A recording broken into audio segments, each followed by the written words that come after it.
आप सभी भाई-बहनों का आध्यात्मिक ज्ञानात्मक चैनल की ब्रह्म मुहूर्त ज्ञान उपदेश कक्षा में एक बार फिर स्वागत है। आज की चर्चा का जो विषय है, अपनी यथार्थ स्थिति पहचानें। देखिए, इस शब्दों की, इन पंक्तियों के एक अर्थ तो ये है कि हम ज्ञान स्वरूप चेतन तत्व हैं, आत्मा है, शरीर नहीं। और दूसरा, इसके भावार्थ ये है कि जीवन में आपकी जो कारण शरीर की स्थितियां हैं, मन बुद्धि की जो स्थितियां हैं, उन पर थोड़ा आप चिंतन करें। एकांत में बैठें, अपना जीवन जितना बीत चुका है, उस बीते हुए जीवन में आपकी क्या-क्या स्थितियां रही थी और उन बनी हुई स्थितियों के आधार पे जो वर्तमान समय में उनके परिणाम आ रहे हैं, उन पर थोड़ा आप अवलोकन करें, विश्लेषण करें, ताकि देखिए, जैसे आध्यात्मिक स्तर पर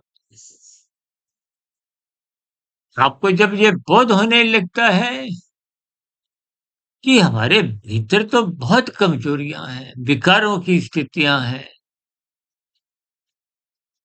जैसे आर्थिक स्तर पर देखिए, आपको नुकसान कितनी जल्दी नजर आता है और जहां से नुकसान नजर आता है, फौरन आप उसको बंद कर देते हो।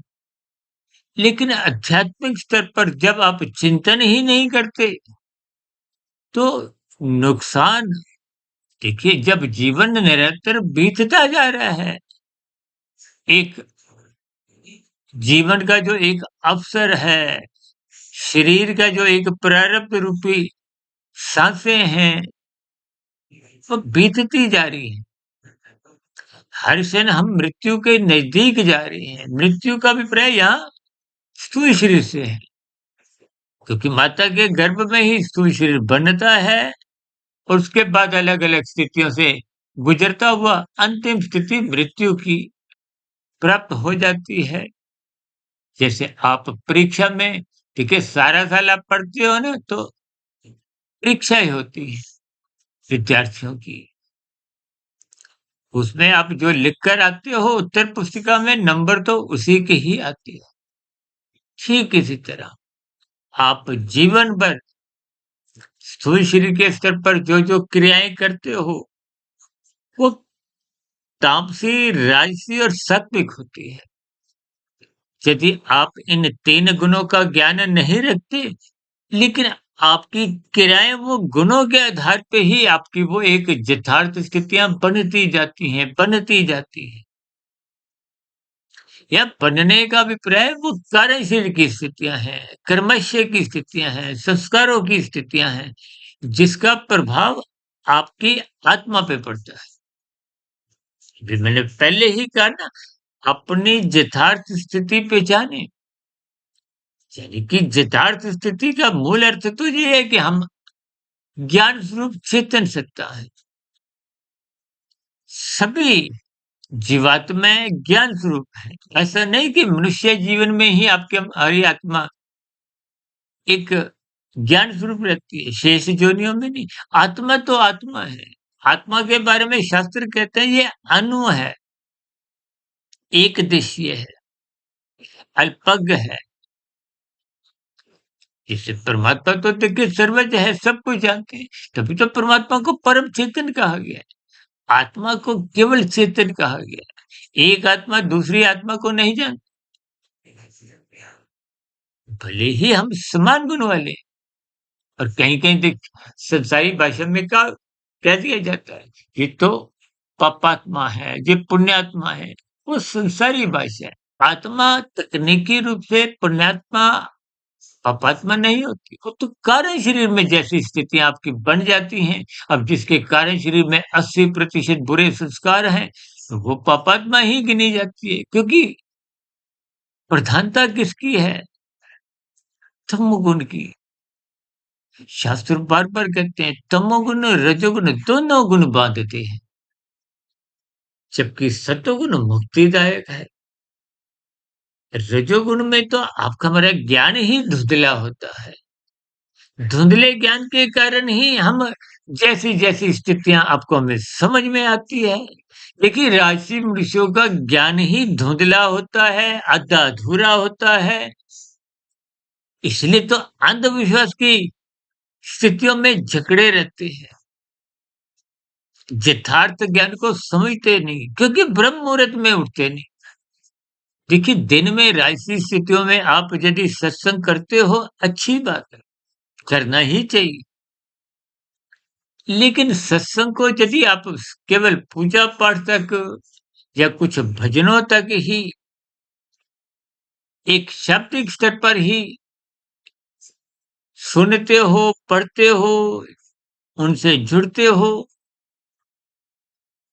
तो यथार्थ ज्ञान की स्थितियाँ समझ नहीं आती।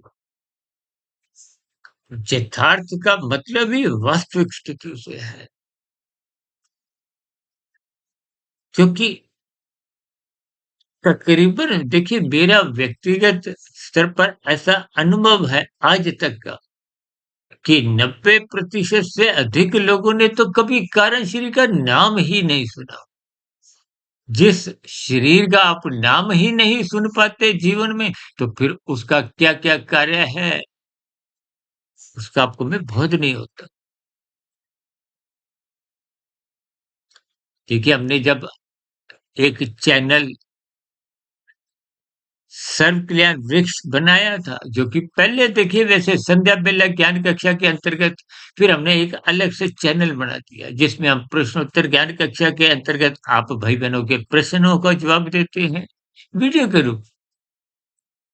जब प्रश्न नहीं होते, तो हम साधारण संसारी स्थितियों में जो-जो स्थितियाँ उन समय विशेष में कुछ चर्चा का विषय बन चुकी होती हैं, चाहे वो चर्चाएँ अच्छी हों, चाहे बुरी हों। उन चर्चाओं को हम प्रकृति के 3 गुणों से युक्ति पूर्वक जोड़ते हुए प्रकृति के 3 गुणों की स्थितियों पर विवेचना करते हैं, विश्लेषण करते हैं। क्योंकि ये माया जगत त्रिगुणात्मक है। 3 गुण नित्य हैं। हमारी चर्चाओं में एक शब्द बार-बार बोला जाता है ना, सच्चिदानंद। ये माया सत्य है, लेकिन जड़ है। जबकि साधारण बोलचाल में तो हम कहते रहते हैं, प्रकृति परिवर्तनशील है। लेकिन जड़ में जो क्रियाएँ होती हैं, वो परमात्मा की निर्गुण, निराकार ब्रह्म शक्ति जो विद्यमान रहती है, वो उन यंत्र को हो, गुण को हो, उनको क्रियाशील रखती है। सृष्टि के आरंभ में देखिए तकनीकी रूप से तो कहा गया है कि तमोगुण, रजोगुण, सत्वगुण की समअवस्था को प्रकृति कहा जाता है। जिस अवस्था में ये युगों की स्थितियाँ बनती हैं, देखिए आरंभिक समय में तो सतयुग की स्थितियाँ हैं, होती हैं। फिर त्रेता युग की, फिर द्वापर युग की, फिर कलयुग की। कलयुग की आयु 4,32,000 वर्ष है, इससे दुगनी द्वापर युग की, तिगनी त्रेता युग की और 4 गुनी सतयुग की। ये चारों युगों का जब एक बार सिलसिला चक्र पूरा होता है, उसको चतुर्युग कहते हैं।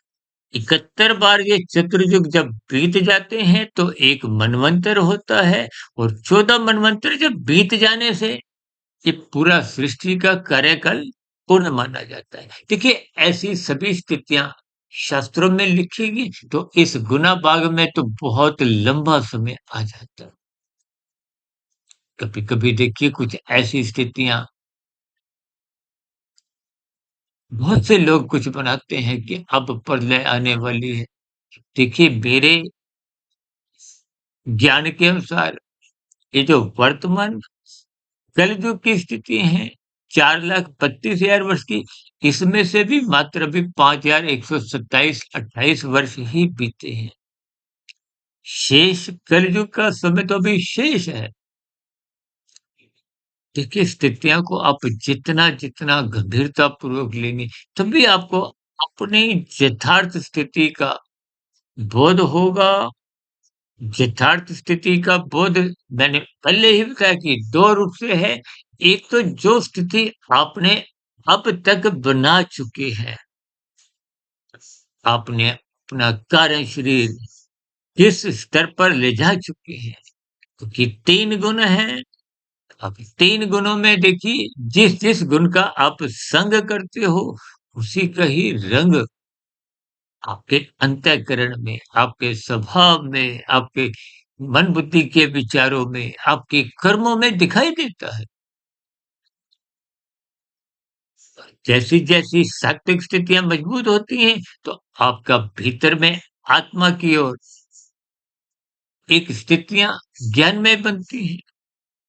देखिए, जब मन अक्सर हम मन की देखिए 2 स्थितियाँ बताते हैं ना, जब मन शरीर के साथ, इंद्रियों के साथ, देखिए 5 ज्ञानेंद्रियाँ हैं, आँख, नाक, जिह्वा, त्वचा, कान।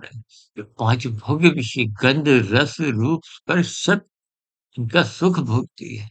और ये आपके हमारे अनुभव है। और 5 कर्मेंद्रियाँ हाथ, पैर, वाणी, लिंग, गुदा।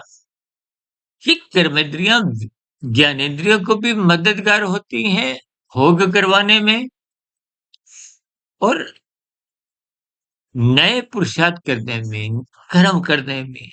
कर्म अच्छे हैं जब बुरे, वो एक अलग स्थितियाँ हैं।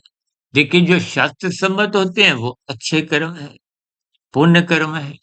जो शास्त्र विरुद्ध हैं वो पाप कर्म हैं। और यहाँ एक स्थिति और मैं स्पष्ट कर दूं, क्योंकि कहीं कहीं कानून के अंतर्गत पाप अपराध नहीं भी माना जाता। अब देखिए ना, अंडा मांस खाना कोई अपराध नहीं माना जाता, कोई पुलिस आपको पकड़ती नहीं, न्यायालय में पेश नहीं करती।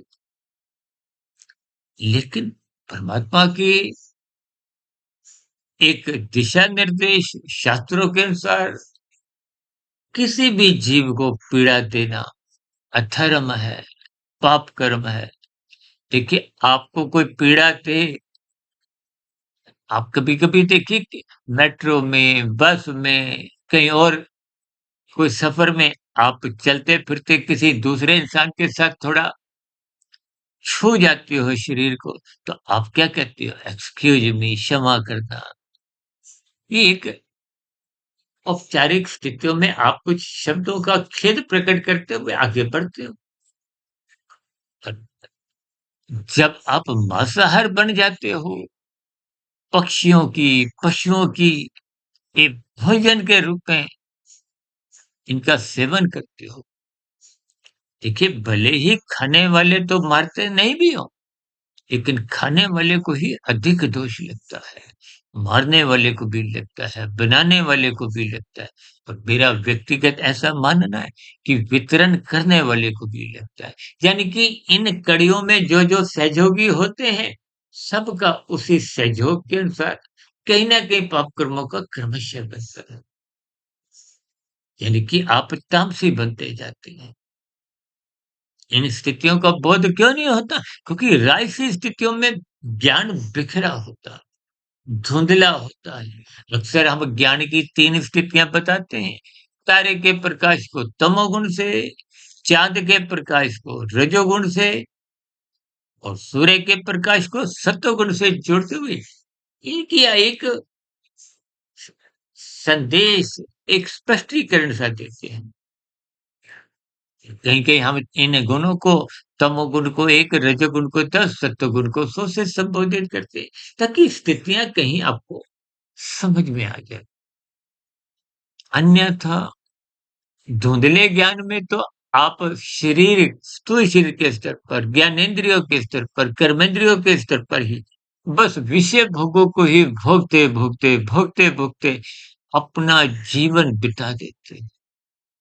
और शरीर की तो अवस्थाएँ हैं, माता के गर्भ में गर्भाकाल की स्थिति है, फिर शिशु रूप में जन्म हो जाता है, 3-4 वर्ष तक शिशु काल की अवस्था, फिर 10, 11, 12 वर्ष तक बचपन काल की अवस्था, फिर किशोरावस्था, क्योंकि कामुक इंद्रियों का एक विकास होने लगता है, रजोगुण की एक स्थितियाँ बनने लगती हैं।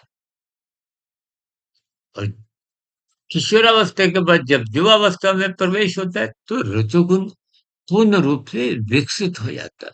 इसलिए विवाह का संस्कार रखा गया। अभी कुछ रोज पहले हमने एक शॉर्ट्स में भी देखिए वीडियो बनाई थी। ये तो हम देखिए ब्रह्म मुहूर्त ज्ञान उपदेश कक्षा में शाम की सर्वक्रिया वृक्ष ज्ञान ज्ञान कक्षा में बड़ी-बड़ी वीडियो हम बनाते ही आए हैं। लेकिन उस दिन हमने एक शॉर्ट्स में भी कुछ ऐसा संदेश दिया कि विधिवत विवाह संस्कार से जुड़े ये जो लिव इन रिलेशनशिप जैसी स्थितियाँ कुछ समाज में एक सुनने में आती है, ये निंदा की स्थितियाँ हैं। इनसे बचिए, शास्त्र मना करते हैं। भागवत पुराण की कितनी चर्चाएँ होती हैं, साप्ताहिक यज्ञ के रूप और भागवत पुराण में कलयुग की 5 निंदनीय स्थितियों का वर्णन आता है। दूत कीड़ा, अब दूत कीड़ा को देखिए आप किसी भी प्रकार की झूठ, हेरा-फेरी, ठगियों से आजकल तो डिजिटल अपराध, डिजिटल अरेस्ट जैसी भी स्थितियाँ बढ़ चुकी हैं। कहीं-कहीं देखिए शेयर मार्केट की भी कुछ ऐसी स्थितियाँ बन जाती हैं और भी कुछ सट्टा बाज़ार की कुछ ऐसी स्थितियाँ, ये सब दूत कीड़ा है।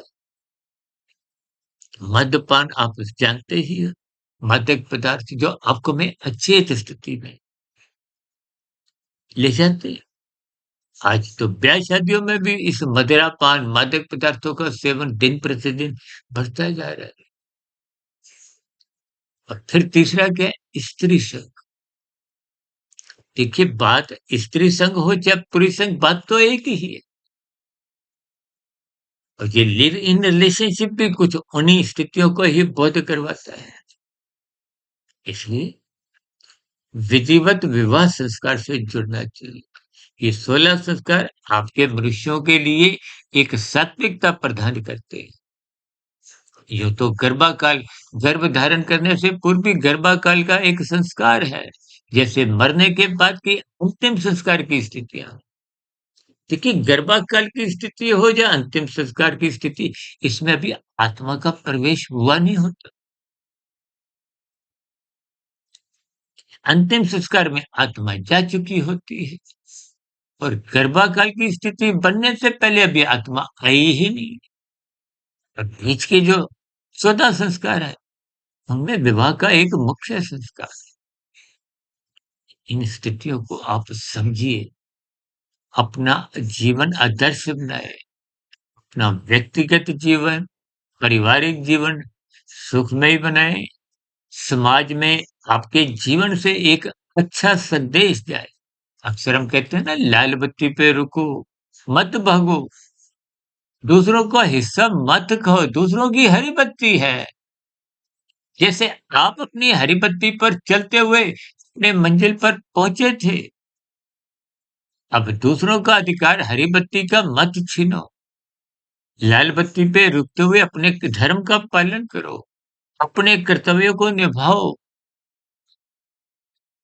जब मनुष्य 2-3 मिनट ही संतोष, सहन शक्ति में नहीं रहता, तो फिर बड़े-बड़े स्तर पर तो देखिए आप और हम जीवन में हार जाते हैं। शास्त्रों में तो देखिए मनुष्य योनि कर्म के साथ-साथ साधना योनि समझाई गई। जब आपके कर्म ही त्रुटिपूर्ण होते हैं, किसके कारण? अधा-अधूरा ज्ञान के कारण। यानी कि राजसी जो अधा-अधूरा ज्ञान कब होता है? जब आप सत्संग नहीं करते, ब्रह्म मुहूर्त में उठते नहीं, तो यथार्थ स्थितियों का तो बोध ही नहीं रहता। ये तो तकनीकी रूप से मेरी, आपकी, सबकी आत्मा पहले से ही ज्ञान सकता है। हमारी 3600 वीडियो में भी कोई नया ज्ञान नहीं है। और मैं अपने व्यक्तिगत स्तर पर ऐसा भी दावा करता हूँ कि वेदों का ज्ञान, वेदों से मायातीत महापुरुषों ने परमात्मा की प्रेरणा से उपनिषद लिखे सात्विक लोगों के लिए और राजसी लोगों के लिए उपनिषदों का और सार विभिन्न प्रकार के पुराण देवी देवताओं से कथा कहानियों से कुछ ऐसा युक्ति पूर्वक जुड़ा ताकि एक साधारण मनुष्य जैसे बच्चों को आरंभ स्तर पर नर्सरी कक्षा में प्ले स्कूल में भेजा जाता है, ठीक इसी तरह आरंभिक सत्संग में राजसी मनुष्यों को भी कुछ एक मोटा-मोटी कुछ समझाया जाता है। ये मूर्ति पूजा भी उन्हीं स्थितियों का ही बोध करवाती है। तो परमात्मा की देखिए बहुत ही सूक्ष्म स्तर पर स्थितियाँ हैं, इनको समझना होता है। परमात्मा आनंद स्वरूप सत्ता है और आनंद आपको बिना माँगे ही मिलता है बशर्ते आप ज्ञान स्वरूप की स्थिति में अपने आप को स्थित करो। ज्ञान का अभिप्राय क्या है कि कारण शरीर में जो तमोगुण, रजोगुण की जो एक मैली स्थितियाँ हैं, देखिए तमोगुण को मल से और रजोगुण को एक विक्षेप, एक चंचलता जिसको आजकल देखिए रजोगुण को पैशन कहते हैं ना, एक जुनून सा होता है। किसको? संसार को पाने का, भोगने का एक जोश होता है। अब जोश में तो होश होता है, तो इसका अभिप्राय क्या है कि रजोगुण में सत्वगुण की कमजोरी बनी रहती है और कमजोरी जब बहुत गहरे तल पे होती है, तो फिर तमोगुण आक्रमण करता है। रजोगुणी मनुष्य को अपने वर्ग में अपनी ओर घसीट ले जाता है और फिर कानून का उल्लंघन, शास्त्र विरुद्ध पाप कर्म सब कितने होने लगते हैं। मनुष्य को बहुत नहीं होता। कभी-कभी न्यायालय में भी आपने कुछ ऐसी स्थितियां सुनी होगी कि मैं उसकी हत्या तो नहीं करना चाहता था, लेकिन उस समय विशेष में पता नहीं राक्षस रूपी ऐसा विकार, ऐसा वेग आ गया कि मैंने हत्या कर दी। देखिए ये सभी स्थितियाँ कोई एक क्षण में नहीं बनती। पहले के कार्यशरीर में जैसे-जैसे संस्कारों की स्थितियाँ अनुपात होता है, वैसा-वैसा मन बुद्धि की स्थितियाँ होती हैं। फिर वैसे-वैसे ही स्थितियाँ इंद्रियों के स्तर पर, स्थूल शरीर के स्तर पर देखने को मिलती हैं। इसलिए अपने जीवन को यथार्थ रूप से जानने के लिए श्रद्धापूर्वक सत्संग करें, यानी कि सत्वगुण का संग करें। और सत्वगुण की शुद्धतम स्थिति तो देखिए ब्रह्म मुहूर्त की है, इसलिए हम बार-बार एक विशेष अनुरोध करते हैं कि ब्रह्म मुहूर्त में उठो। और अक्सर मैं तो आप भाई-बहनों से उससे विनती भी करता हूँ कि गीता का 13वां 14वां अध्याय बार-बार पढ़ो। 1 बार नहीं, 2 बार नहीं, 3 बार नहीं। क्योंकि प्रकृति को, माया को, इस यंत्र को, इन 3 गुणों की स्थितियों को, लक्षणों को समझिए। जैसा संग होगा वैसा रंग आना निश्चित है। आप पर हम रोक नहीं सकते। क्योंकि स्थूल शरीर के स्तर पर बुरी आदतों को रोको।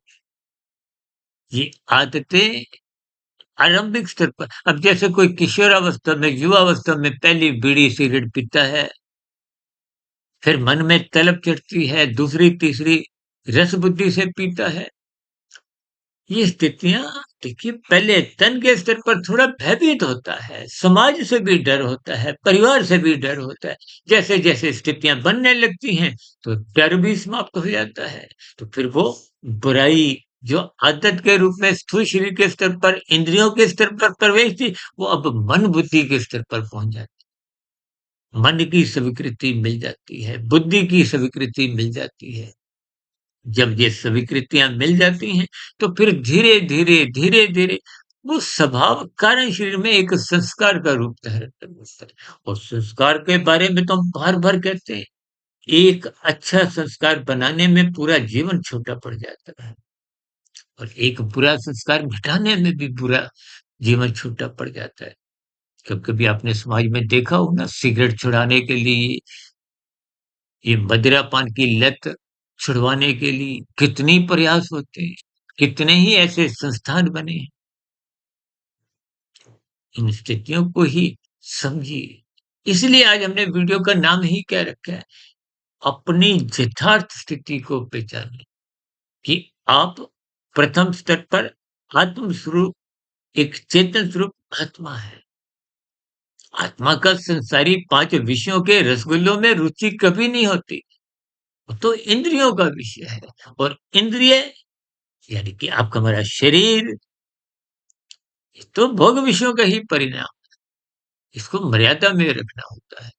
अवस्थाओं की पूर्ति तक सीमा में रखना होता है। ये विवाह का संस्कार भी देखिए एक मर्यादा के स्तर पर समाज के एक प्रकृति का एक प्रवाह को तभी तो मर्यादित स्थितियों को भगवान श्री राम जी ने त्रेता युग में विस्तार से समझाया और वही धर्म से जोड़ते हुए भगवान श्री कृष्ण जी ने अर्जुन के रथ की स्थितियों को 5 घोड़ों से उनकी लगाम अपने हाथ में रखते हुए संदेश कि गुरु की आज्ञा में रहो, अनुशासित जीवन जियो, ब्रह्म मुहूर्त में उठो, शास्त्रों का स्वाध्याय करो, ताकि परमात्मा की सम्मुखता, कर्म योग, ज्ञान योग, भक्ति योग की ये साधना आरंभ हो। साधना आरंभ होने से ही अगला मनुष्य जोनि सुनिश्चित समझा जाता है। और चलिए इसी जन्म में ही मायातीत की स्थिति बन जाती है, क्योंकि देखिए कलयुग में बहुत ही एक विशेष स्थितियाँ हैं। बन जाती है तो बहुत अच्छी बात है। अन्यथा उस मोक्ष प्राप्ति की दिशा की ओर आपको आगे बढ़ना है। कर्म योग, ज्ञान योग, भक्ति योग की स्थितियाँ अपनानी है। यही तो मनुष्य जीवन में साधना का एक अवसर है। जैसे खिलाड़ी अवसर का लाभ उठाता है तो मैच जीत जाता है। आप भी अपने मनुष्य जीवन रूपी मैच को जीतिए, हारने से बचिए। ये तमोगुण, रजोगुण हराते हैं। देखिए रजोगुण संसारी भोगों में लगाता है और बीच-बीच में बार-बार तमोगुण में गिराता है, जिनका रजोगुण पे नियंत्रण नहीं होता, जिनका सत्संग कमज़ोर होता है, जो ब्रह्म मुहूर्त में सोए रहते हैं और रात को मौनात्मक स्थितियों में, भोगात्मक स्थितियों में जगे रहते हैं। इन संकेतों को आपको समझना है। यही तो यथार्थ स्थिति को पहचानना है। कहते हैं ना, जब जागो तभी सवेरा। जागिए, उठिए, ब्रह्म मुहूर्त में उठिए, शास्त्रों का स्वाध्याय करें। जितनी मेहनत करोगे, जितना पुरुषार्थ करोगे, ये जो अक्सर लोगों में कुछ भ्रम की स्थितियाँ होती हैं ना, जैसे कुंभ के मेले में देखिए कोई पाप कर्मों का क्षय हो जाएगा मात्र डुबकी लगाने से। गुरुजी ऐसा आशीर्वाद दो कि हम तर जाएँ, तैर जाएँ। देखिए ये सब शाब्दिक स्थितियाँ हैं। गुरु मात्र उपदेश देते हैं, तीर्थ स्थल आपको रास्ता दिखाते हैं, संत आपको जीवन जीने की एक सात्विक दिशा समझाते हैं, शास्त्र भी आपको यही समझाते हैं। चलना आपको है, बिना चले हम कहीं पहुंचते नहीं। तो यथार्थ स्थिति पहचाने और साधना आरंभ करें, ताकि इस जन्म में कम से कम आप और हम नॉट आउट की स्थिति में विदाई लें। ये नीचे की अधोगति की स्थितियों से बचें, अन्यथा स्थितियां कर्मफल सिद्धांत के अनुसार ही ये 84 लाख प्रकार की योनियों में 80 लाख प्रकार की बहुत बड़ा अनुपात नीचे की योनियां, ये कुछ संदेश इशारा करता है कि मनुष्य अपने जीवन में जीवन का सदुपयोग तो करता नहीं है, दुरुपयोग अधिक कर जाता है, जिसके फलस्वरूप ये निंदक, तामसी, अचेत स्थितियां, अधोगति की स्थितियां बनती हैं। इसलिए कर्मफल सिद्धांत की स्थितियों को पहचानिए, कानून का भी पालन करें, शास्त्र सम्मत कर्म करें और जब ये ज्ञान में स्थितियां बनेंगी तो यथार्थ स्थितियों का भी बोध होगा, भीतर की कमजोरियों का भी बोध होगा और आप सहज ही ब्रह्म मुहूर्त में उठते हुए अपने जीवन को सात्विक बनाने की दिशा की ओर चलने लगे। ऐसी सभी सात्विक शुभ स्थितियां आपके जीवन में भी बने। इन्हीं शुभकामनाओं के साथ चर्चा विशेष को अब यहीं विराम देते हैं। दिन में मिलेंगी आध्यात्मिक ऑक्सीजन और कुछ शॉर्ट्स के द्वारा और शाम को सर्व कल्याण वृक्ष की प्रश्नोत्तर ज्ञान कक्षा में और कल सुबह पुनः ब्रह्म मुहूर्त ज्ञान उपदेश कक्षा में।